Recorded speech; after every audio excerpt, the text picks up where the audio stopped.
Hello, my name's Rob and welcome to SwiftSlots. Now I received a parcel today from Pendle Slot Racing, and in that parcel was a brand new DS controller, and I started fiddling with it straight away because I can't leave anything alone, and getting it where I wanted it, or where I thought that I wanted it, to start racing it in a few weeks time. And after all the work was done, I thought to myself, there's some things that I've done to this controller that you guys might be appreciative of knowing all about. So I thought I'd just throw this video together quickly just to show you my controller and show you what I've done to it, because for any of you guys out there thinking of getting one of these controllers, or you've already got one, what I've done to mine might be useful. It may not be useful, but I just thought I would document this video just in case. So originally I raced with a Palmer controller, but about 18 months ago I turned over to a DS35 ohm controller, the standard one, because I used rally racing, or raced rally racing, and these controllers work really well for rally because rally's very, very short. There's no big long straights at all, so a really basic controller is really all you need, and these work fantastic, and I love this controller. It is actually a really good step up from the standard Palmer controller. It's much nicer to hold, the wiper is much nicer, it's much more comfortable trigger, and the overall controller is just a nicer controller in my opinion. I ran for several years, or many years, with old Palmer ones, and I thought they were great until my Palmer one went a bit scratchy and I really needed to change it, and I reluctantly moved over to this DS35, and I never looked back. And as you see, I've even customized it with an awesome Gulf paint livery on it. So love this one to bits. So when I wanted to upgrade my controller to a bigger track controller, I naturally thought that it would be a good idea to stick with DS because they're very, very good controllers, and I thought that I would try the brand new DS PHN-1. Now, a lot of people have bought this controller and there's a lot of reviews of them out there, but like I say, this isn't going to be a review about this controller. It's going to be about what I've actually done to it, because I've done a number of things which you might find useful. So let's crack on, let's get you on my table and I'll show you what I've done to this nice new controller of mine.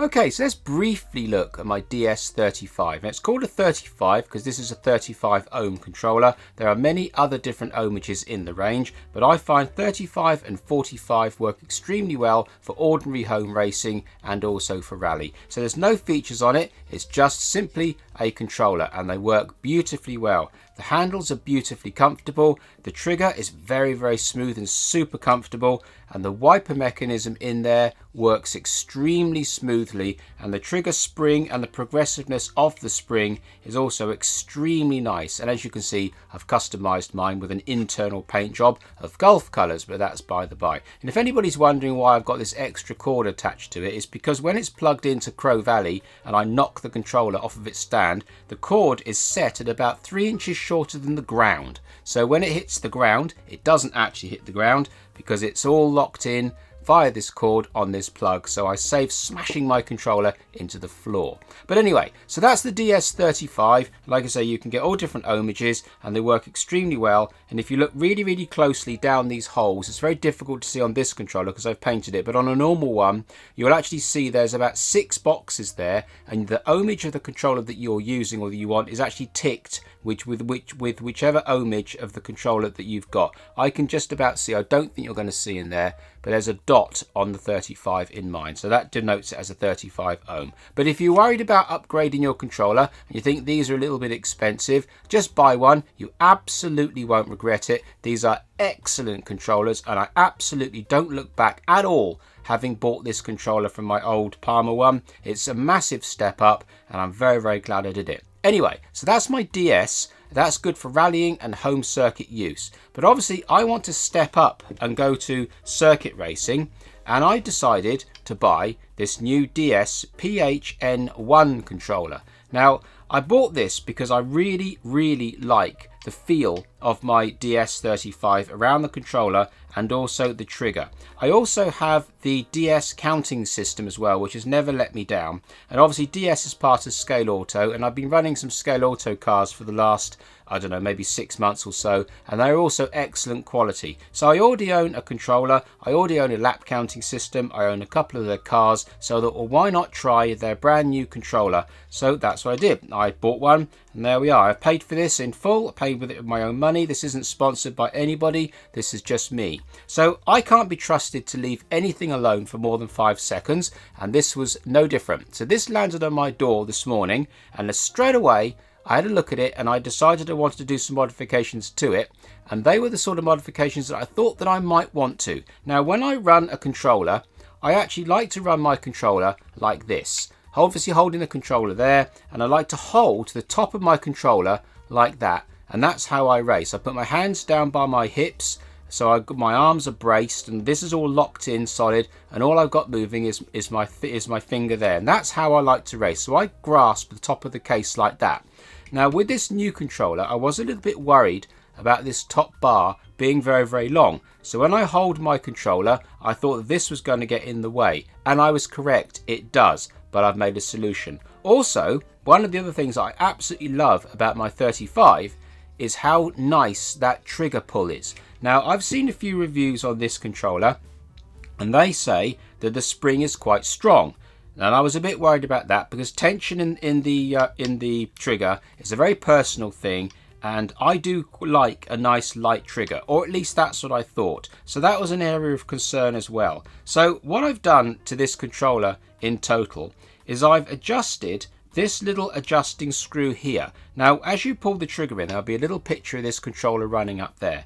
As I pull the trigger in, it starts off on red, and it goes through the scale, and it ends up on green. And what I was finding was, as I pulled that trigger to the stop, it wasn't quite going to green until I really pulled on the trigger, and then it would go. Now, that's not how I like to race. So when I've hit the stop, I like to know that I'm at full speed. I don't want to have to make a conscious effort to pull it back harder. So that just needed adjusting a little tiny bit.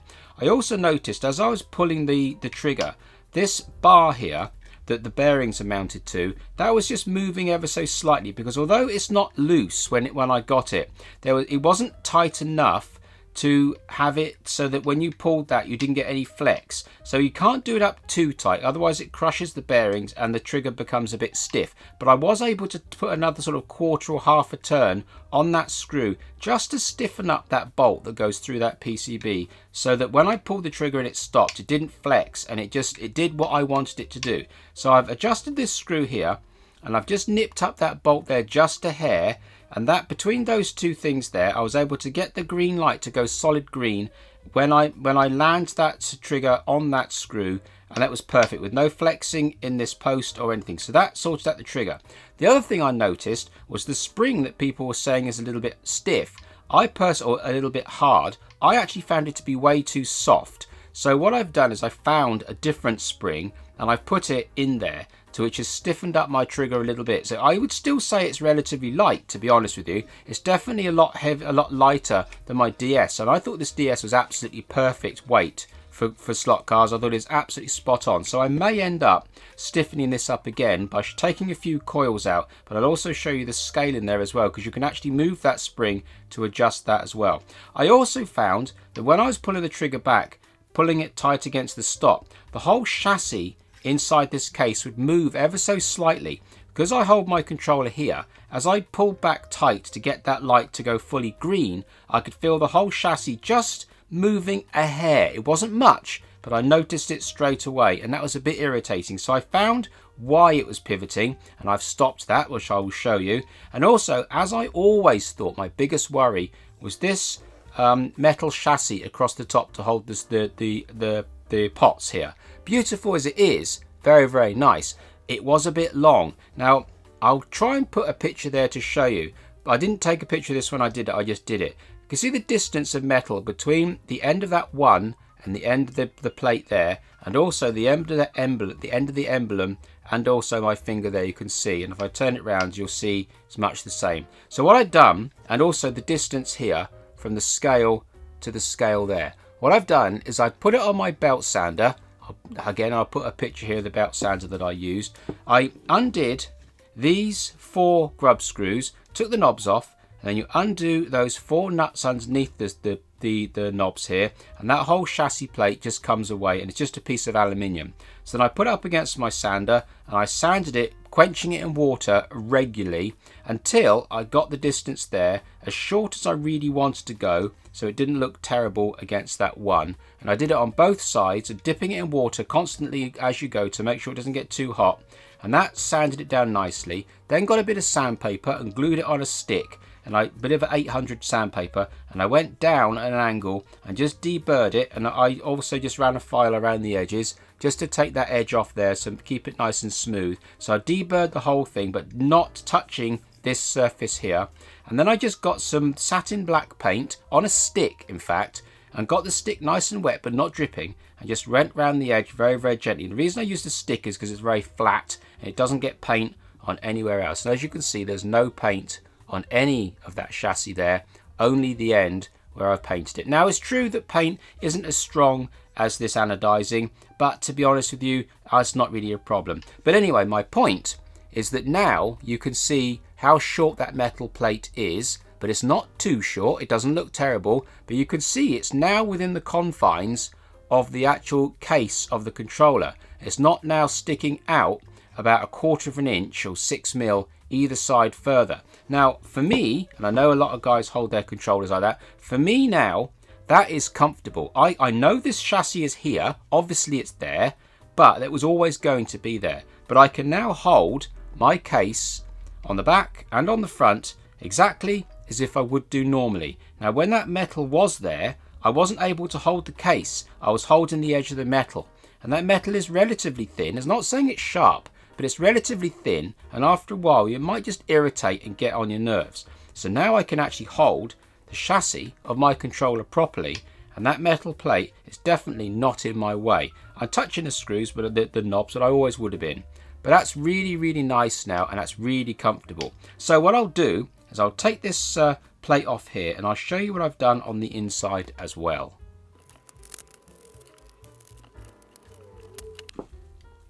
So as you saw, it's only 3 screws, 1, 2 and 3, and your case is apart. There is a sticker down here, but oh well, whatever. So you've got a really nice rubber boot on the bottom of this controller, which comes straight from the 35 as well. There's one on the bottom of that, which is a really nice feature. You haven't got any wire that just comes straight out. It's actually protected well. It's also in this very, very nice cable wrap, which is also a really nice feature. Protects the cable really well. So anyway, as I was saying, on the inside, I'm not going to show you how this controller works because that's for somebody else to do. I'm a fiddler. I'll show you what I fiddled with and then you can see. So obviously this is the new spring that I've replaced it with. I don't know what this spring is. It's just from my spring selection. If you did buy a load of springs yourself to do this as well, you'd have to buy a mixed bag of stretch springs from eBay, and you find one that suits. And the diameter of that is about 1/4 of an inch, about 5 mil, something like that. And the whole length of that is about 15 mil long. So that's kind of, and the gauge of the wire is probably about 0.75 mil. That it's a fairly light spring. So as you can see here, we've actually got 3 different positions to put your spring in, and they do actually make a good difference on the tension of the spring. So you can play around with those positions as well. Now I did find that my spring was actually rubbing on the back side of this stop. I didn't shave the stop at all, but what you can do is you can bend this wire so the wire comes out the top of the spring, and then you can actually bend around that so the spring isn't touching this plastic. You can just move that hook along with a bit of bending, you'll get that done. But you've got 3 different positions there to change the tension of that spring there. I found the standard spring was still a little bit soft for me, even in the longest position there. So you can actually remove a couple of coils as well. On your standard spring you could remove 3 or 4 coils, bend up the hook again, and that would increase the strength as well. You could try doing that if you can't find a replacement spring, but that's what I did, replace the spring. So this is the screw here that you might want to do up. If you can take out, in fact, let me take out the entire chassis, and then you can see there's now the actual chassis is held in, or the circuit board is held in with this 1 extra screw in this top corner. And once you remove that screw, the whole thing will actually come out. No it won't, because there's another little modification that I've done. So that means that if I take that out, it's going to ruin my other modification, which I will show you. But there's the screw, and there's there. Now, as you can see, this whole system here pivots on just the one screw, and it relies on fitting it all in place over these posts here. Now that's okay up to a point, but if you remember, I was saying that I was getting this whole PCB in here to rock. Now the problem was, and I hope this camera's going to show it, but there's a gap between this post here and this board here. There's a fraction of a gap. It's about 0.5 millimeter gap, and that was actually allowing this whole chassis. You can see it rocking on the front. There we are. Right, so it's now rocking on the front because I've removed the screw. So if you imagine that rocking happening back here and not over there, that's what was happening. And the reason why is because there's no tight fitting screw on the back of the PCB, only the front. And the wobble that I was getting was coming from this joint just here. It's not tight enough. So what I did is I got an ordinary zip tie.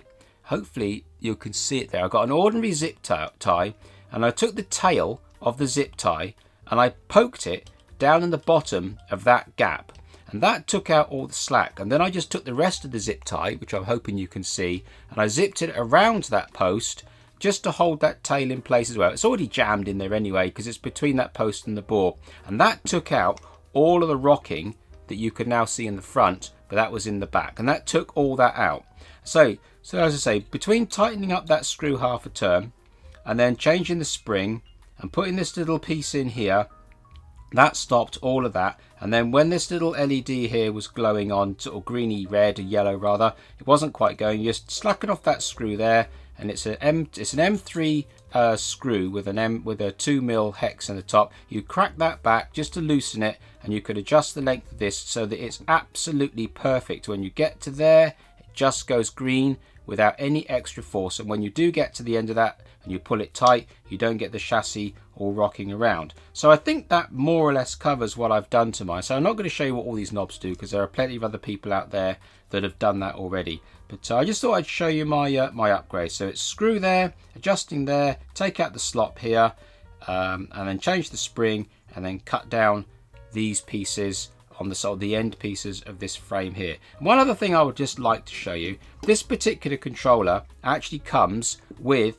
a set of banana plugs, and these are the banana plugs that I instantly chopped off, because in the UK we don't use banana plugs, we use these 2 amp 3-pin plugs. Now I've actually sourced a stash of these really nice 3-pin 2 amp plugs, and they are very, very nice quality. I've got these on my old controllers and I love them to bits. So if I just show you the inside, one of the things I like about them is they're a good size. They're not too small and you can grab hold of them. They've got a nice little texture to them as well. But on the inside, there's plenty of room to do the wiring. And also these posts completely come out. Let me show you.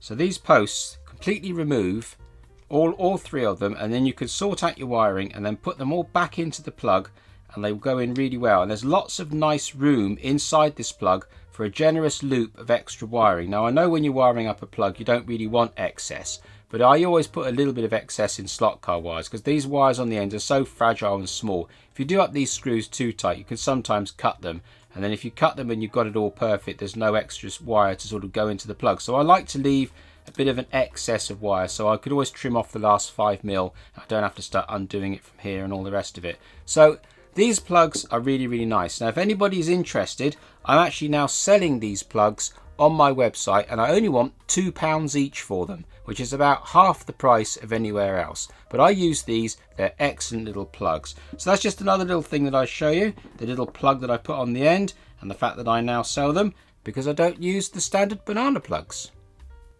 So just before I finish this video, I thought I would show you the packaging that this new DS controller comes in, because it's very, very nice. Now I don't actually know how many of you actually collect Japanese N-gauge trains like I do. Kato is the brand I collect. But inside those cases they use a dense foam, and when you undo a new Kato packet, or even a Kato packet in general, the smell is amazing from their foam. And I just noticed that the foam that they use in these DS packets is exactly the same dense foam, and it's got that exact same really nice smell.